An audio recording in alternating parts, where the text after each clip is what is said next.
మాయా వీడికి బాబు అచ్చో నీ పోలికే కాదు మీ పోలికే. ఇద్దరులో ఎవరో ఒకరు పోలిక కానీ వీడు పుట్టాక మనకు ఒక కొత్త టెన్షన్ స్టార్ట్ అయ్యి. ఏంటి మావయ్య? వీడి కట్నం కోసం కూడా ఆవిడ పీడిస్తుంది. ఏమిటి పీడించేది? 5 వేళ్లు చూపిస్తే 50 లక్షలు ఇస్తాడేమో అనుకున్నా. ఇప్పటిదాకా ఒక్క పైసా కూడా రాలేదు. అప్పుడే కొడుకు మాత్రం పుట్టేశాడు. ఇదిగో అమ్మాయి, మనవడు పుట్టాడు కదా అని మీ నాన్న ఎగేసుకొని వస్తాడేమో. నా కట్నం డబ్బులు వచ్చేదాకా మీ నాన్న వీడి ఏడుపు వింటానికి కూడా వీళ్ళే చెప్పేస్తున్నాను. ఇస్తారులేవే. ఎప్పుడు యిచ్చేది? లేకపోతే హాస్పిటల్ అడుగుతావేంటి? ఆసుపత్రిలో కాకపోతే ఇంకెక్కడ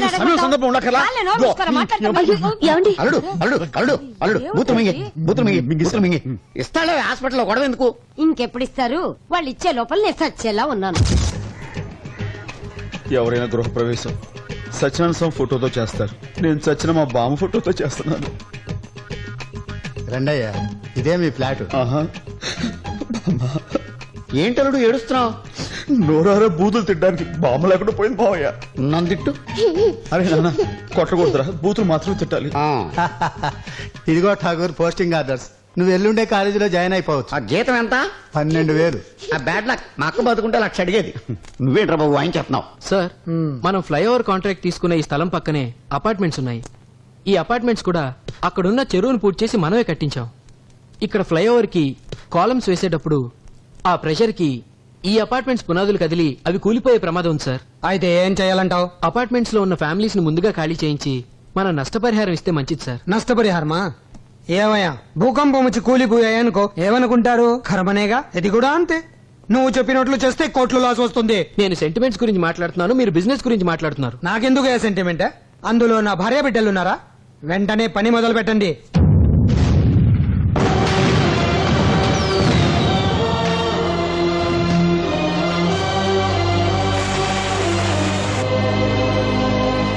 నందు ఎక్కడా? నందు వస్తున్నానండి. ఏంటి ఇంతసేపు పూజ చేస్తున్నావు? ఏం కోరుకున్నావేటి? మరేం లేదండి. మన సంసారం, పిల్లలు, మీరు, మీ ప్రేమ, ఈ సంతోషం వీటి నుంచి నన్ను దూరం చేయతని దేవుడి కొబ్బరికాయ కొట్టి కాకా పట్టొస్తున్నాను. మావయ్య, నందు నందు నందు నందు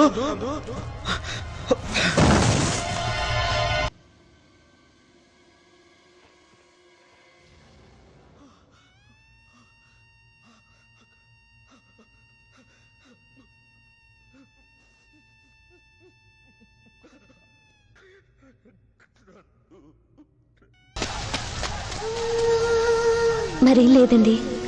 మన సంసారం, పిల్లలు, మీరు, మీ ప్రేమ, ఈ సంతోషం వీటి నుంచి నన్ను దూరం చేయతని దేవుడి కొబ్బరికాయ కొట్టి కాకా పట్టొస్తున్నాను. చెప్తాను సార్, చెప్తాను సార్. అక్కడ ఫ్లైఓవర్ కడితే పక్కనే ఉన్న అపార్ట్మెంట్స్ కూలిపోతాయని నేను ముందే చెప్పాను సార్. ఆయన వినిపించుకోలేదు. ఒక్క నిమిషం సార్.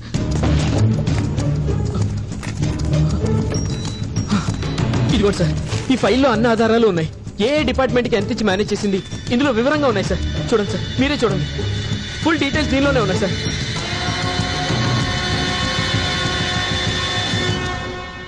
ప్రభుత్వం మనకు జీతాలు ఇచ్చేది ప్రజల్ని బతికించడానికయ్యా, చంపడానికి కాదు. అరే, లంచాల కాసిపడి మీరిచ్చిన పర్మిషన్ల వల్ల 70 కుటుంబాలు నాశనం అయిపోయాయి. 212 మంది చనిపోయారు, 113 మంది గాయాలతో హాస్పిటల్లో ఉన్నారు. పాపం, వాళ్లలో 22 మంది చిన్నపిల్లలు ఉన్నారయ్యా. కలెక్టర్ గారు, అసలు అక్కడ చెరువు ఉండే సార్, వాళ్ళు దాన్ని పూర్తి చేశారు.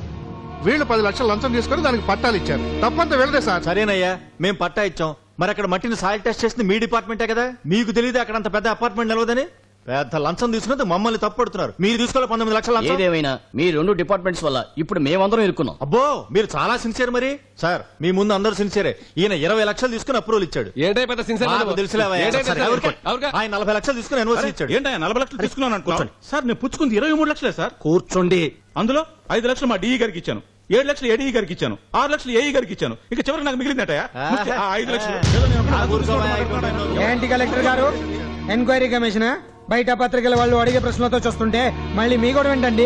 ఎవరికి ఎంత కావాలో చెప్పండి, ఇస్తాను. ఎంక్వైరీలో ఏం జరగలేదని రాసి కేసు మూసేయండి. ఇది మీరు అనుకున్నంత సింపుల్ ఇష్యూ కాదు, చాలా పెద్ద ప్రాబ్లం.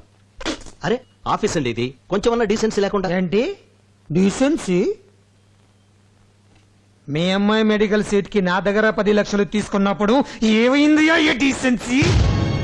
డీసెన్సీ, సిన్సియారిటీ గురించి మా సంగతి సరేనండి, కానీ ఆయన దగ్గర అన్ని ఆధారాలు ఉన్నాయి. ఆయనకేం చెప్తారో చెప్పి ఒప్పించండి. ఏంటి విషయం? నేను ఇష్యూ చేద్దాం అనుకుంటున్నావా? ఆ ఫైల్ పెట్టుకుని నువ్వు ఏం చేయలేవయ్యా. నీకు కావాలంటే 2 ఛాన్సులు ఇస్తాను. ఏపీ మొత్తం మీద ఎవరికైనా ఫోన్ చేసి నా మీద కంప్లైంట్ ఇవ్వు. దా రా రా. కమిషనర్ ఆఫీస్ అండి? సార్, నేను అపార్ట్మెంట్ స్కూల్ పై చాలా మంది జనం చనిపోయారు. దాని వెనకాల పెద్ద అవినీతి ఉంది సార్. దానికి సంబంధించిన ఆధారాలన్నీ నా దగ్గర ఉన్నాయి. రాంగ్ నంబర్ అన్నాడా? నెక్స్ట్ ట్రై చే.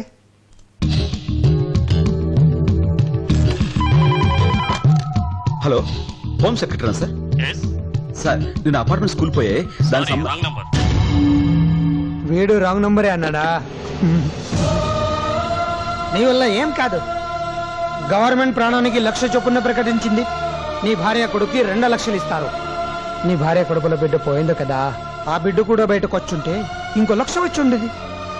అయినా ఈ లెక్కలెందుకు గాని నీకు ఇంకో 25 లక్షలు ఇస్తాను. మళ్ళీ పెళ్లి చేసుకో. వయసులోనే ఉన్నావు కదా, ఏడాదికో బిడ్డ అనుకోనొచ్చు. ఆ ఫైల్ నాకు ఇచ్చే.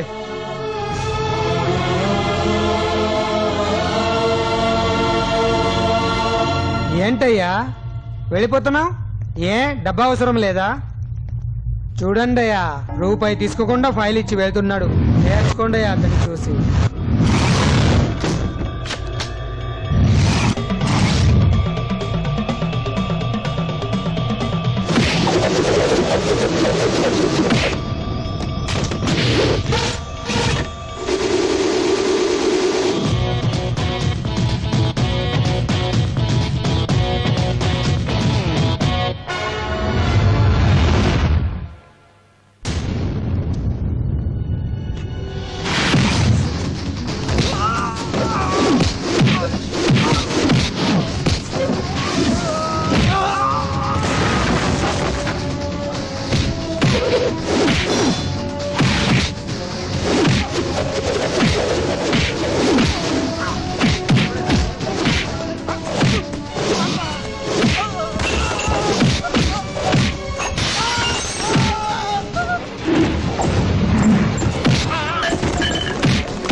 వీటిని ఇక్కడ కాదు తీసండి రా, వీడి శవం కూడా కనబడకూడదు.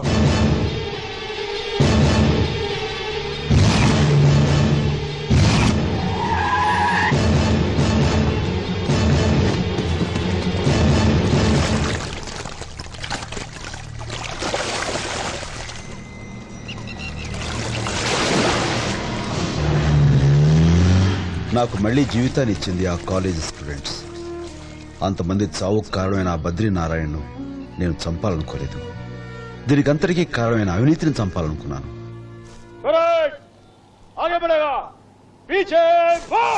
ఈ సమాజాన్ని మార్చే శక్తి కేవలం విద్యార్థులకే ఉంది. అందుకే నేషనల్ కాలేజీలో ప్రొఫెసర్గా చేరి ప్రతి సంవత్సరం కొన్ని వందల మంది విద్యార్థుల్ని ప్రభుత్వ శాఖలన్నింటిలోకి పంపించాను. అలా పుట్టిందే ఈ ఏసీఎఫ్, యాంటీ కరప్షన్ ఫోర్స్. 30 రూపాయలు తీసుకుని అడ్డదారిలో టెండర్ ఫామ్ తెచ్చే అటెండర్ దగ్గర నుంచి 300 కోట్ల రూపాయల టెండర్లు పాడే కాంట్రాక్టర్ల వరకు అందరూ నేరస్తులే. ఇలా ఎందరో మామూలు నేరస్తులు జైళ్లలో ఉంటే వీళ్లు మన మధ్యనే ఉంటూ సమాజాన్ని నాశనం చేస్తున్నారు.